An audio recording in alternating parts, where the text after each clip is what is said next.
तल बसिरहेको बेलामा सौगात दाइ र म यही कुरा गर्दै थियौँ कि होइन मैले के अरे म छक्क परेर सौगात दाइलाई भन्दै थिएँ कि होइन यो टम क्रुज त कहिले पनि खै के हो मान्छे हो कि के हो होइन कहिले पनि हेर तर दाइ त्यहाँ जहाजबाट हामी फाल्दैछन् त्यहाँ भनेर भन्दै थिएँ कि मैले होइन कसरी के हजुरले बुझाउँदै हुनुहुन्थ्यो नि मलाई त्यो मलाई एकदम मन परेको थियो मैले चाहिँ के भन्नु भन्दाखेरि अब उहाँहरूको प्र्याक्टिस हो कि होइन अब हामीले यसरी हेर्दाखेरि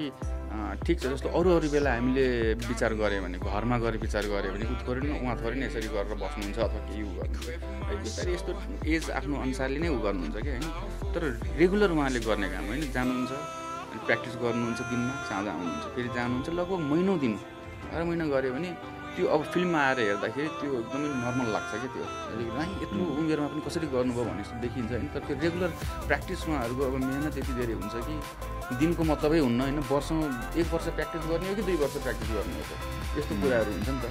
अनि त्यो भएपछि अब जस्तो उहाँ त रेगुलर माथिबाट हाम फाल्ने कस्तो मजाले कुरा गर्दै यो चाहिँ नि हाम्रो लागि बडा अजिब हो कि माथिबाट साँच्चै आफै हाम फालेर आफै कुरा गर्दै थियो भने होइन त्यो चाहिँ नि प्र्याक्टिस नै हो भन्छु म त एकदमै उहाँहरूको त्यो मान्नुपर्छ मेहनतलाई एकदमै म अलिकति थप्न चाहन्छु यही कुरामा